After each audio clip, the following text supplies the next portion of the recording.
ಎಲ್ಲರಿಗೆ ನಮಸ್ಕಾರ. Dear diploma students, first year C25 ಸಿಲೆಬಸ್ದು ರಿಸಲ್ಟ್ ಅನೌನ್ಸ್ ಮಾಡಿದಾರೆ. ರಿಸಲ್ಟ್ ಹೇಗೆ ಚೆಕ್ ಮಾಡ್ಕೋಬೇಕು, ಆನ್ಲೈನ್ನಲ್ಲಿ ಮೊಬೈಲ್ ಯೂಸ್ ಮಾಡಿಕೊಂಡೇ ರಿಸಲ್ಟ್ ಹೇಗೆ ಚೆಕ್ ಮಾಡ್ಕೋಬೇಕಂತ ಹೇಳಿ ನಾನು ಈ ವಿಡಿಯೋದಲ್ಲಿ ತೋರಿಸ್ತೀನಿ. ಈ ವಿಡಿಯೋ ಎಂಟನ್ನು ವಾಚ್ ಮಾಡಿದ್ರೆ ನಿಮಗೆ ಸಾಕಷ್ಟು ಮಾಹಿತಿ ಸಿಗ್ತೈತಿ.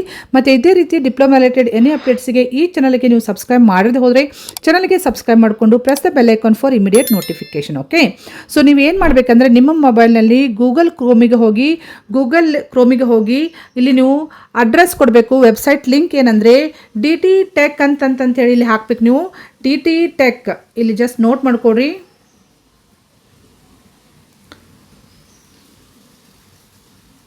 DT Tech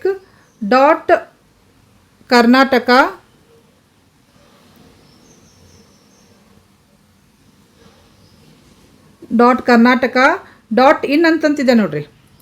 ಸೊ ಅದನ್ನು ಹಾಕಿದರೆ dttech.karnataka.gov.in ಅಂತಂತಿದೆಯಲ್ಲ, ಸೊ ಇಲ್ಲಿ ನೀವು ಹೋಗಿ ಇದು ವೆಬ್ಸೈಟ್ ಲಿಂಕ್, ಇದರ ನೀವು ಪ್ರೆಸ್ ಮಾಡಿದರೆ ಇದು ಎಂಟ್ರ್ ಮಾಡಿದರೆ ಸೊ ಇದು ವೆಬ್ಸೈಟ್ ಓಪನ್ ಆಗ್ತೈತಿ. ಸೊ ಇಲ್ಲಿ ವೆಬ್ಸೈಟ್ ಓಪನ್ ಆದಮೇಲೆ ನೀವೇನು ಮಾಡಬೇಕಂದ್ರೆ ಇಲ್ಲಿ DT EMS ಅಂತಿದೆ ನೋಡ್ರಿ. DT EMS ಅಲ್ಲ, ಇದ್ರ ಮೇಲೆ ಕ್ಲಿಕ್ ಮಾಡಿರಿ. ಸೊ ಇದ್ರ ಮೇಲೆ ಕ್ಲಿಕ್ ಮಾಡಿದ ಕೂಡಲೇ ನಿಮಗೆ DT EMS ಪೋರ್ಟಲ್ ಓಪನ್ ಆಗ್ತೈತಿ. ಇಲ್ಲಿ EMS ಪೋರ್ಟಲ್ ಲಾಗಿನ್ ಕ್ರೆಡೆನ್ಷಿಯಲ್ ಕೊಡಬೇಕು. ನೀವು ಯೂಸರ್ ನೇಮ್ ಮತ್ತು ಪಾಸ್ವರ್ಡ್ ಮತ್ತು ಕ್ಯಾಪ್ಚಾ ಎಂಟ್ರ್ ಮಾಡಬೇಕು. ಯೂಸರ್ ನೇಮ್ ಏನು ಎಂಟ್ರ್ ಮಾಡಬೇಕಂದ್ರೆ ನಿಮ್ಮದು ರಿಜಿಸ್ಟರ್ ನಂಬರ್ ಮತ್ತು ಪಾಸ್ವರ್ಡ್ test@123 ಹಾಕಬೇಕು ಮತ್ತು ಕ್ಯಾಪ್ಚಾ ಎಂಟ್ರ್ ಮಾಡಿದ್ರೆ ನಿಮ್ಮದು ರಿಸಲ್ಟ್ ಅದು ಡಿಸ್ಪ್ಲೇ ಮಾಡ್ತೈತಿ. ಜಸ್ಟ್ ಒಂದು ಎಕ್ಸಾಂಪಲ್ ನಾನು ಹೇಳ್ತೀನಿ ನಿಮಗೆ. ಸೊ ಇಲ್ಲಿ ಒಂದು ಎಕ್ಸಾಂಪಲ್ ಹೇಳಬೇಕಂದ್ರೆ ಇಲ್ಲಿ ಯೂಸರ್ ನೇಮ ನಿಮ್ಮದು ರಿಜಿಸ್ಟರ್ ನಂಬರ್ ಹಾಕಬೇಕು. ರಿಜಿಸ್ಟರ್ ನಂಬರ್ ನಾನು ಜಸ್ಟ್ ಒಂದು ತೊಗೊಂಡಿನಿ ನಮ್ಮ ಕಾಲೇಜಿದ್ದು. ನೆಕ್ಸ್ಟ್ ಪಾಸ್ವರ್ಡ್ ಇಲ್ಲಿ test@123 ಅಂತ ಹಾಕಬೇಕು. test@123 ಜಸ್ಟ್ ನಿಮ್ಗೆ ತೋರಿಸ್ ನಾನು. ಪಾಸ್ವರ್ಡ್ test@123 ಅಂತ ಹೇಳಿ ಹಾಕ್ರಿ. This is the password. ಇದನ್ನು ಹಾಕಿದರೆ ನಿಮಗೆ ಇಲ್ಲಿ ಪಾಸ್ವರ್ಡ್ ಎಂಟ್ರ್ ಮಾಡಿದ ಕೂಡಲೇ ಕ್ಯಾಪ್ಚಾ ಎಂಟ್ರ್ ಮಾಡಬೇಕು. ಕ್ಯಾಪ್ಚಾ ಏನು ಕೊಟ್ಟಿದ್ದಾರೆ ಇಲ್ಲಿ ಜಸ್ಟ್ ಕ್ಯಾಪ್ಚಾ ಇದೆ ನೋಡ್ರಿ. ಇದು ಕ್ಯಾಪ್ಚಾ ಎಂಟ್ರ್ ಮಾಡಿದರೆ ಓಪನ್ ಆಗ್ತೈತಿ. ನಾನು ಜಸ್ಟ್ ಎಂಟ್ರ್ ಮಾಡ್ತೀನಿ ಇಲ್ಲಿ ಕ್ಯಾಪ್ಚಾ.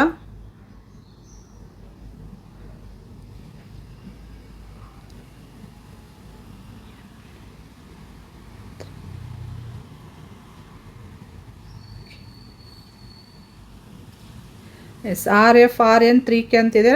ಸೊ ಇದನ್ನು ನಾನು ಎಂಟ್ರ್ ಮಾಡಿದ್ದೀನಿ. ಜಸ್ಟ್ ಲಾಗಿನ್ ಅಂತಂತ ಹಾಕ್ರಿ. ಇಲ್ಲಿ ಲಾಗಿನ್ ಅಂತಂತ ಹಾಕಿದ ಮೇಲೆ ನಿಮಗೆ ಇಲ್ಲಿ 3 ಲೈನ್ಸ್ ತೋರಿಸ್ತಾ ಇದೆಯಲ್ಲ, ಸೊ ಇಲ್ಲಿ 3 ಲೈನ್ಸ್ ಮೇಲೆ ಕ್ಲಿಕ್ ಮಾಡಿರಿ. ಇಲ್ಲಿ 3 ಲೈನ್ಸ್ ಎಲ್ಲ ಇದ್ರ ಮೇಲೆ ಕ್ಲಿಕ್ ಮಾಡಿದರೆ ಇಲ್ಲಿ ಎಕ್ಸಾಮ್ ರಿಸಲ್ಟ್ಸ್ ಅಂತ ಕಾಣಿಸ್ತೈತೆ ನಿಮಗೆ. ಇಲ್ಲಿ ಎಕ್ಸಾಮ್ ರಿಸಲ್ಟ್ಸ್ ಅಂತಿದೆಯಲ್ಲ, ಸೊ ಇಲ್ಲಿ ನೀವು ಕ್ಲಿಕ್ ಮಾಡಿದರೆ ರಿಸಲ್ಟ್ ಓಪನ್ ಆಗ್ತೈತಿ. ಇಲ್ಲಿ ಒಂದು ರಿಸಲ್ಟ್ ನಾನು ನಿಮಗೆ ಎಕ್ಸಾಂಪಲ್ ಕೊಟ್ಟು ನಮ್ಮ ಕಾಲೇಜ್ ಸ್ಟೂಡೆಂಟದ್ದು. ಸೊ ಈ ರೀತಿ ನಿಮಗೆ ಎಲ್ಲ ಸಬ್ಜೆಕ್ಟ್ಸಿಗೆ ಕ್ರೆಡಿಟ್ ಅರ್ನ್ಡ್, ಗ್ರೇಡ್ ಪಾಯಿಂಟ್ ಎಲ್ಲನೂ ಕೊಡ್ತೈತಿ. ಇದು ಸಬ್ಜೆಕ್ಟ್ ಕೋಡ್, ಸಬ್ಜೆಕ್ಟ್ ನೇಮ್ ಮತ್ತು ಗ್ರೇಡ್ ಪಾಯಿಂಟ್ ಎಷ್ಟು, ಗ್ರೇಡ್ ಯಾವುದು ಬಂದಿದೆ, ಪಾಸು ಫೇಲು ಎಲ್ಲ ಬಂದಿದೆ. ಸೊ ಈ ರಿಸಲ್ಟ್ ಇಲ್ಲಿ ನಾನು ತೋರಿಸ್ತಾ ಇರೋಂಥ ರಿಸಲ್ಟ್ ಪಾಸ್ ಆಗಿದ್ದ ರಿಸಲ್ಟ್ ಇದೆ. ಸೊ ಇಲ್ಲಿ SGPA ಏನು ಕೊಟ್ಟಿದ್ದಾರೆ ನೋಡಲಿ. ಸೊ SGPA ಎಷ್ಟಾಯಿತು ಈ ಸೆಮಿಸ್ಟ್ರಿಗೆ ಮತ್ತು CGPA ಎಷ್ಟು ಈ ಸೆಮಿಸ್ಟ್ರಿಗೆ ಅಂತ ಹೇಳಿ ಕೊಟ್ಟಿದ್ದಾರೆ. ಸೊ ನೀವು ಸಪೋಸ್ ನೀವು ಡೌನ್ಲೋಡ್ ಮಾಡಬೇಕಂದ್ರೆ ರಿಸಲ್ಟ್ ಇಲ್ಲಿ ಜಸ್ಟ್ ಡೌನ್ಲೋಡ್ ಮೇಲೆ ನೀವು ಕ್ಲಿಕ್ ಮಾಡಿದರೆ PDF ಡೌನ್ಲೋಡ್ ಆಗ್ತೈತಿ. So you can download the PDF also. So download ಮಾಡಿದ್ದು ನೀವು ಬೇಕಂದರೆ ಓಪನು ಮಾಡ್ಕೋಬೋದು. ಸೊ ಈ ರೀತಿ ನಿಮಗೆ ಓಪನ್ ಆಗ್ತೈತಿ ನಿಮಗೆ ರಿಸಲ್ಟ್ ಈ ಫಾರ್ಮ್ನಲ್ಲಿ. So this is a downloaded format. So ಈ ರೀತಿ ನೀವು ಓಪನ್ ಮಾಡಿಕೊಂಡು ನಿಮ್ಮ ರಿಸಲ್ಟ್ ಚೆಕ್ ಮಾಡ್ಕೊಡಿ. Okay, wish you all the best dear students. Thank you.